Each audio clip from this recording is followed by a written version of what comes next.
জয় শ্রীকৃষ্ণ। নমস্কার বন্ধুরা।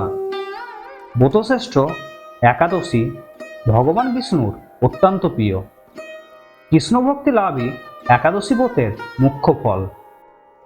আজকে আমি আপনাদের সামনে তুলে ধরব শ্রাবণ শুক্লপক্ষের মহাপুণ্যপ্রদায়িনী পবিত্রা রোপণী একাদশীর মাহাত্ম্য, এবছরের সময়সূচি, পালনের সময়, পালনের বিধি এবং ব্রতকথা ইত্যাদি বিষয়।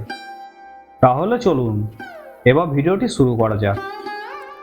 শ্রাবণ মাসের শুক্লপক্ষের একাদশী হল পবিত্রা রোপণী একাদশী, যা শ্রাবণ পুত্রদা একাদশী নামেও পরিচিত। পবিত্রা রোপণী একাদশীর মাহাত্ম্য শোনা মাত্রই বাজপেয়ী যজ্ঞের ফল লাভ হয়।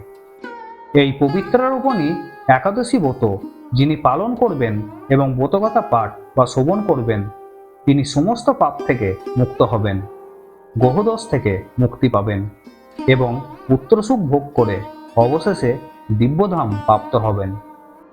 তাছাড়া কোনো নিঃসন্তান দম্পতি যদি নিষ্ঠা সহকারে নিয়মবিধি মেনে এই একাদশী ব্রত উপবাস করেন, তাহলে তারা ভালো গুণসম্পন্ন সন্তান লাভ করতে পারবেন। এই বছর এই পবিত্র রোপণী একাদশী তিথি শুরু হচ্ছে আগামী 4 আগস্ট 2025, অর্থাৎ বাংলার 18ই শ্রাবণ 1432 সোমবার সকাল 11টা 41 এবং এই একাদশী তিথির সমাপ্তি ঘটছে আগামী 5ই আগস্ট 2025, অর্থাৎ বাংলার 19শে শ্রাবণ 1432 মঙ্গলবার দুপুর 1টা 12। তাই উদয় তিথি মেনে এবছর এই পবিত্রা রোপণী একাদশী ব্রত পালিত হবে আগামী 5ই আগস্ট 2025, অর্থাৎ বাংলার 19শে শ্রাবণ 1432 মঙ্গলবার। আর এই একাদশী ব্রতর পালন হবে পরদিন, অর্থাৎ 6ই আগস্ট 2025 বাংলার 20শে শ্রাবণ 1432 বুধবার সকাল 5টা 10 থেকে সকাল 9টা 32 মধ্যে। শাস্ত্র মতে এই একাদশী ব্রত পালন করতে হলে দশমীর দিন একাহার, একাদশীর দিন নিরাহার এবং দ্বাদশীর দিন একাহার করতে হয়। এই একাদশী ব্রত যারা পালন করবেন, তারা একাদশীর দিন খুব সকালে ঘুম থেকে উঠে ব্রতের সংকল্প নেবেন। এরপর স্নান সেরে শুদ্ধ কাপড় পরিধান করবেন এবং ঠাকুর ঘর পরিষ্কার করবেন। ঠাকুর ঘর পরিষ্কার করা হয়ে গেলে ঠাকুর ঘরে একটি জল চৌকি রাখবেন এবং তার উপর একটি হলুদ কাপড় পেতে দেবেন। সেই হলুদ কাপড়ের ওপর গঙ্গা জল ছিটিয়ে তার উপর পুষ্প ছিটিয়ে দেবেন এবং ভগবান বিষ্ণুর একটি চিত্রপট সেখানে রাখবেন। ভগবান বিষ্ণুর সেই চিত্রটির ওপর গঙ্গা জল ছিটিয়ে সামনে ধূপ ও প্রদীপ জ্বেলে দেবেন। এরপর হলুদ ফুল, মিষ্টি, ফল, নৈবেদ্য ইত্যাদি ভগবান বিষ্ণুকে অর্পণ করবেন। এগুলি সম্পন্ন হলে ভগবান বিষ্ণুর আরতি করবেন এবং পবিত্রা রোপণী একাদশীর ব্রতকথা অবশ্যই পাঠ বা শ্রবণ করবেন এবং পরদিন যথাসময়ে এই একাদশী ব্রতর পালনবিধি সম্পন্ন করবেন। তাহলে চলুন এবার আপনাদের সামনে তুলে ধরছি এই পবিত্রা রোপণী একাদশীর ব্রতকথা।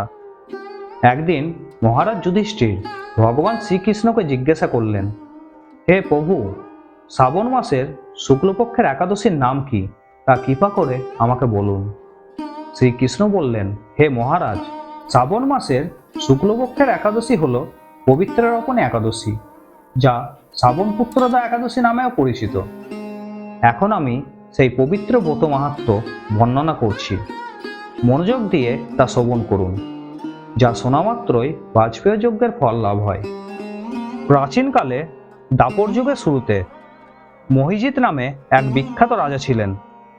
তিনি মাহিষ্মতি নগরে রাজত্ব করতেন, কিন্তু দুঃখের বিষয় এই যে তার মনে বিন্দুমাত্র সুখ ও শান্তি ছিল না, কেননা তিনি ছিলেন অপুত্রক, আর পুত্রহীনের ইহলোক ও পরলোক কোথাও সুখ হয় না। এইরূপ চিন্তা করতে করতে বহুদিন কেটে গেল, কিন্তু তবুও পুত্রমুখ দর্শনে রাজা বঞ্চিতই রইলেন। নিজেকে অত্যন্ত দুর্ভাগা মনে করে রাজা চিন্তাগ্রস্ত হলেন। প্রজাদের সামনে গিয়ে বলতে লাগলেন, হে প্রজাবৃন্দ, তোমরা শোনো, আমি তো এই জন্মে কখনো কোনো পাপ কাজ করিনি, অন্যায়ভাবে আমার রাজকোষও বৃদ্ধি করিনি, ব্রাহ্মণ বা দেবতাদের সম্পদও কখনো গ্রহণ করিনি।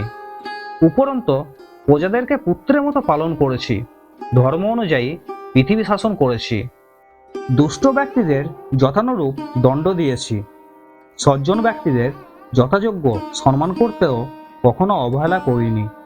তাই হে ব্রাহ্মণগণ, এই প্রকার ধর্মপথ অবলম্বন করা সত্ত্বেও কেন আমার পুত্র লাভ হলো না, তা আপনারা কৃপা করে অনুসন্ধান করুন। রাজার এই প্রকার কাতর উক্তি শ্রবণে ব্যথিত রাজভক্ত পুরোহিত ব্রাহ্মণগণ রাজার মঙ্গলের জন্য গভীর বনে একালজ্ঞ মুনি ঋষির কাছে যেতে মনস্থ করলেন। বনের মধ্যে ঋষিদের আশ্রম সকল দেখতে দেখতে তারা এক মুনির সন্ধান পেলেন। তিনি দীর্ঘায়ু, নিরোগ এবং নিরাহারে ঘোর তপস্যায় মগ্ন ছিলেন। সর্বশাস্ত্র বিশারদ, ধর্মতত্ত্বজ্ঞ ও টিকালজ্ঞ সেই মহামুনি লোমশ নামে পরিচিত। ব্রহ্মার এক কল্প অতিবাহিত হলে মুনিবরের গায়ের একটি লোম পরিত্যক্ত হতো। এই কারণে এই মহামুনির নাম লোমশ। তাকে দেখে সকলেই ধন্য হলেন। তারা পরস্পর বলতে লাগলেন, আমাদের বহু জন্মের সৌভাগ্যের ফলে আজ আমরা এই মুনিবরের সাক্ষাৎ লাভ করলাম। তারপর ঋষিবর তাদের সম্বোধন করে বললেন, কি কারণে আপনারা এখানে এসেছেন এবং কেনই বা আমার এত প্রশংসা করছেন তা স্পষ্ট করে বলুন। আপনাদের যাতে মঙ্গল হয় আমি নিশ্চয়ই তার চেষ্টা করব। ব্রাহ্মণেরা বললেন, হে ঋষিবর, আমরা যে উদ্দেশ্যে এখানে এসেছি আপনি কৃপা করে তা শুনুন। এ পৃথিবীতে আপনার মতো শ্রেষ্ঠ ব্যক্তি আর কোথাও নেই। মহিজিৎ নামে এক রাজা নিঃসন্তান হওয়ায় অতি দুঃখে দিন যাপন করছে। আমরা তার প্রজা, তিনি আমাদেরকে পুত্রের মতো পালন করেন, কিন্তু তিনি পুত্রহীন বলে আমরাও সবাই মর্মাহত। তার দুঃখ দূর করতে আমরা এই বনে প্রবেশ করেছি। হে ব্রাহ্মণ শ্রেষ্ঠ, রাজা যাতে পুত্রের মুখ দর্শন করতে পারেন, কৃপা করে তার কোনো উপায় আমাদেরকে বলুন। তাদের কথা শুনে মুনিবর ধ্যানমগ্ন হলেন।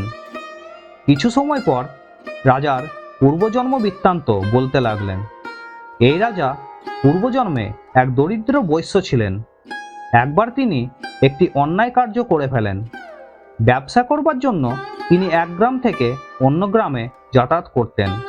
এক সময় জ্যৈষ্ঠ মাসে শুক্লপক্ষের দশমীর দিনে কোথাও যাওয়ার পথে তিনি অত্যন্ত তৃষ্ণার্ত হয়ে পড়েন। গ্রাম প্রান্তে একটি জলাশয় তিনি দেখতে পেলেন এবং সেখানে জলপানের জন্য তিনি যান। একটি গাভী ও বাছুর সেখানে জলপান করছিল।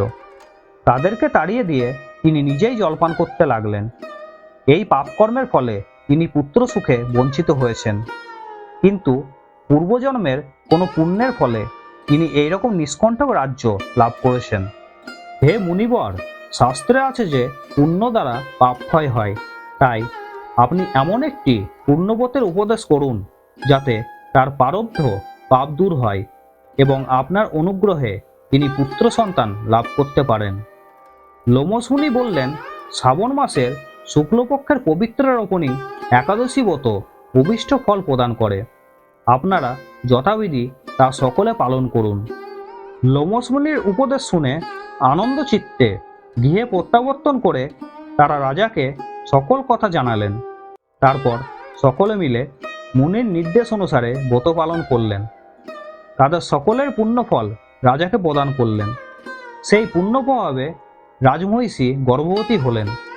উপযুক্ত সময়ে বলিষ্ঠ, সর্বাঙ্গ সুন্দর এক পুত্র সন্তানের জন্মদান করলেন। ভবিষ্যত্তর পুরাণে এই মাহাত্ম্য বর্ণিত হয়েছে। এই ব্রত মাহাত্ম্য যিনি পাঠ বা শ্রবণ করবেন তিনি সমস্ত পাপ থেকে মুক্ত হবেন এবং পুত্র সুখ ভোগ করে অবশেষে দিব্যধাম প্রাপ্ত হবেন। তাহলে বন্ধুরা, আপনাদের সকলকে পবিত্র রোপণী একাদশীর শুভেচ্ছা জানিয়ে আজকে ভিডিওটি আমি এখানেই শেষ করলাম। ভিডিওটি যদি আপনাদের ভালো লেগে থাকে তাহলে অবশ্যই লাইক, শেয়ার এবং কমেন্ট করবেন। আর এই ধরনের ধর্মীয় ভিডিও দেখার জন্য আমার চ্যানেলটিকে অবশ্যই সাবস্ক্রাইব করবেন এবং নোটিফিকেশন বেল আইকনটি ক্লিক করবেন।